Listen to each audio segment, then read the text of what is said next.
Hey everyone, it's YJ, and this is my first year on T.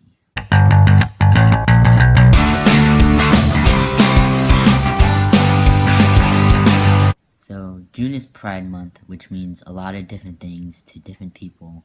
And for me, it's never really been a big deal for me. I've never found that I've had a lot of pride in my queer or trans identity. And that has to do with a lot, but just as a result, it means I haven't really partaken in any of the festivities that go on. My first Pride event I actually attended was last year in San Francisco because I was living in the Bay Area at the time. And as an event, it was pretty great. I went with a couple of friends and my partner at the time, and we walked around. There was food, there were different activities, there were performances.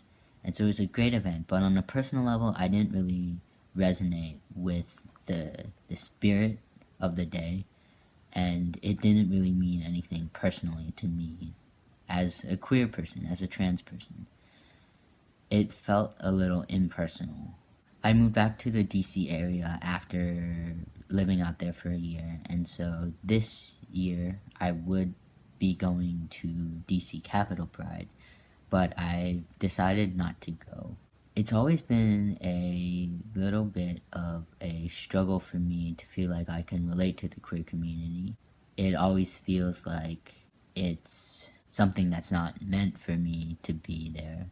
It's always felt like I'm not meant to be there, that the space being held isn't for me. It's for a specific kind of queer person, that being a lot of white cis folks, or even people celebrating for the sake of celebrating or for the sake of showing their support. But it didn't really feel like I could march for myself, that I would have the space to do that. And so that's what's made me really nervous about Pride, and that's why I decided not to go, because the parade was today. But I think it's really important to note the history of Pride and how a black trans woman, Marsha P. Johnson, really started this movement at Stonewall, and how black trans women have been fighting for visibility, specifically for the trans community, but also for LGBT folks for a very long time. And they are often at the backbone of our movements, of our fights for justice, and they're easily forgotten. And so I think it's really important to acknowledge that and hold that while celebrations are happening.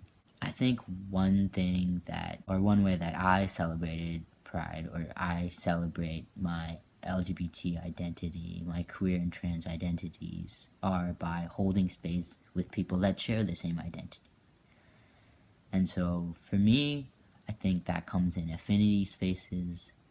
I know some people have strong feelings about them, but I really encourage and support them. On Thursday night, I went to a queer API group, Asian Pacific Islander group, and so I met a lot of queer Asian folks, and it was honestly a lot of fun. There was a lot of laughter, a lot of storytelling. I shared my hesitations about going to Pride, and got a lot of support from them.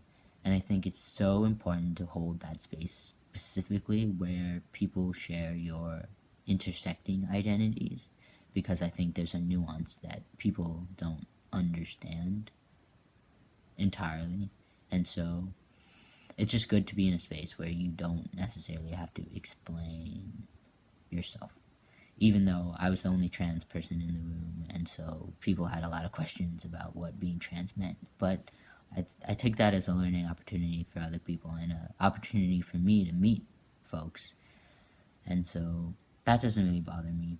But I guess that was my way of celebrating, in trying to build community, because otherwise, where does that come from? You have to build it. You have to seek and find it out for yourself.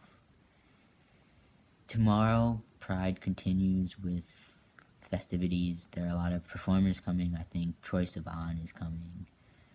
But I, again, don't think I'm gonna go, just because there's a lot of people and it doesn't personally resonate with me, the celebrations. And not just because it's a corporate event or spectacle, but also because, I don't know, I just feel like my queerness and my transness is so personal and I already have to put it on display so much, like being out as trans in the workplace, for example, or just being out in general and continuously having to come out. It's something that,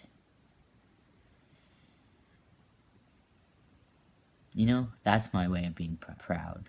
That's my way of showing pride, is by existing and showing up and continuing to live who I am. But yeah, those are my thoughts on pride. Make sure to like, comment, and subscribe, and I'll see you next week.